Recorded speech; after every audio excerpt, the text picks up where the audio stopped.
తెలుగువారి #1 choice Telugu matrimony. ఫిరాయింపు ఆరోపణలు ఎదుర్కొంటున్న ఎమ్మెల్యేల విషయంలో స్పీకర్ తీర్పు విస్తుపోయేలా ఉందన్నారు మాజీ మంత్రి నిరంజన్ రెడ్డి. 10 మంది ఎమ్మెల్యేలు సీఎంతో కండువాలు కప్పుకున్నారు. ప్రత్యక్షంగా కాంగ్రెస్ నేతలుగా చలామణి అవుతున్నారు. వాళ్ళు పార్టీ మారలేదని చెప్పడం సరికాదన్నారు. 10 మందిపై అనర్హత పడే వరకు కూడా పోరాటం ఆగేదే లేదని చెప్పారు. 10 మందిపై కూడా అనర్హత వేటు వేసే వరకు ఈ పోరాటం ఆగబోదు అంటూ క్లారిటీ ఇచ్చారు. దీనిపై మరిన్ని డీటెయిల్స్ మా కరెస్పాండెంట్ శివకుమార్ ద్వారా తెలుసుకుందాం. మనతో పాటు బీఆర్ఎస్ పార్టీ సీనియర్ నాయకులు మాజీ మంత్రి సింగిరెడ్డి నిరంజన్ రెడ్డి ఉన్నారు. ఆయన అడిగి మరిన్ని వివరాలు తెలుసుకుందాం. సార్, నిన్న 5 ఎమ్మెల్యేల పార్టీ ఫిరాయింపుల పిటిషన్కు సంబంధించి స్పీకర్ గడ్డం ప్రసాద్ గారు ఒక తీర్పును కూడా ప్రకటించారు. ఈ తీర్పును బీఆర్ఎస్ పార్టీ ఎట్లా చూస్తూ ఉంది?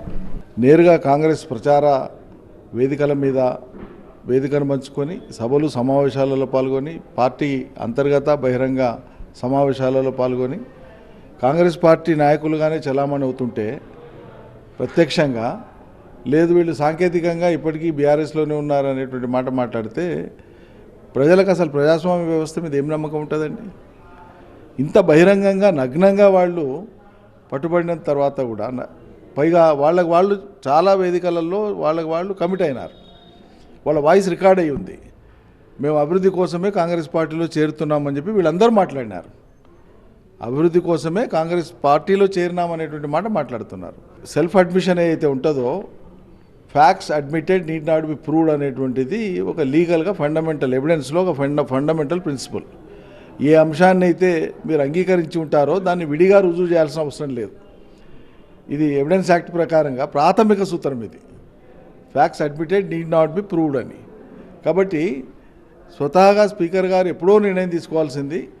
సుప్రీంకోర్టు మీరు కొత్త సంవత్సరం జైల్లో జరుపుకుంటారా బయట జరుపుకుంటారా అనేంత తీవ్ర హెచ్చరిక ఇచ్చేటువంటి పరిస్థితి తెచ్చుకొని రేపు సుప్రీంకోర్టులో విచారణకు వస్తున్నటువంటి సందర్భంలో నిన్న ఈ చావు కబురు చల్లగా చెప్పినట్లు స్పీకర్ గారి యొక్క నిర్ణయాన్ని తెలంగాణ సమాజం విస్తుపోయి చూస్తున్నది. ఓ పక్క రేపు ఇదే అంశానికి సంబంధించి సుప్రీంకోర్టులో విచారణ జరగబోతోంది. మరోవైపు ఈ రకమైన తీర్పు వచ్చింది. ఈ అంశం పైన భవిష్యత్తు కార్యాచరణ ఎలా ఉండబోతుంది బీఆర్ఎస్ పార్టీకి సంబంధించి? తప్పకుండా వీళ్ళు ఫైట్ అవుట్ లీగలీ. దీన్ని చివరి దాకా ఫైట్ చేయడము, అంతిమంగా వాళ్ళని డిస్క్వాలిఫై చేయడమే మా ధ్యేయం.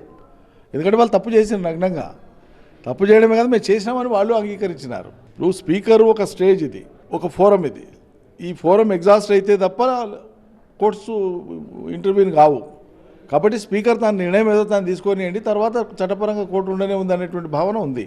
తప్పకుండా అది ఎగ్జాస్ట్ అయ్యేదాకా ఫైట్ చేస్తాం మేము. అంటే మరొక వాదన కూడా వినిపిస్తోంది. ఎమ్మెల్యేల ఫిరాయింపులకు సంబంధించి బలమైన ఆధారాలు సమర్పించలేదన్నటువంటి అంశాన్ని స్వయంగా ఆ పిటిషన్లో ఉన్నటువంటి ఎమ్మెల్యేలు కూడా పేర్కొన్నటువంటి పరిస్థితి ఉంది. అది వాళ్ళ అవగాహనకు సంబంధించిన అంశం. వాళ్ళు అంత మూర్ఖంగా అంత అవగాహన రహితంగా మాట్లాడితే మనం ఏం మాట్లాడతాం? ఎవిడెన్స్ ఏమి ఇవ్వకుండానే మేము కేసు కొట్లాడినాము. ఎవిడెన్స్ ఏం లేకుండానే సుప్రీంకోర్టు అంత ఘాటు వ్యాఖ్యలు చేసిందా? మొత్తంగా చూస్తే మాత్రం ఇవాళ స్పీకర్ ఇచ్చినటువంటి తీర్పుకు సంబంధించి అప్రజాస్వామికంగా ఉన్నటువంటి అంశాన్ని నిరంజన్ రెడ్డి చెప్తా ఉన్నారు. అలాగే ఇదే అంశానికి సంబంధించి భవిష్యత్తులో చట్టపరంగా కూడా ముందుకు సాగుతామన్నటువంటి అంశాన్ని చెప్తున్నారు. మరోవైపు ఈ పార్టీ ఫిరాయింపులకు సంబంధించినటువంటి చట్ట ప్రకారం గతంలో జరిగినటువంటి చేరికలు బీఆర్ఎస్లో జరిగాయి, కానీ ఇప్పుడు జరుగుతున్నటువంటిది మాత్రం అనైతికంగా అనేటువంటి అంశాన్ని అయితే ఆయన చెప్తా ఉన్నారు. కెమెరా పర్సన్ అంజితో శివకుమార్, టీవీ 9 వనపర్తి నుంచి. తెలుగువారి #1 చాయిస్ తెలుగు మ్యాట్రిమోనీ.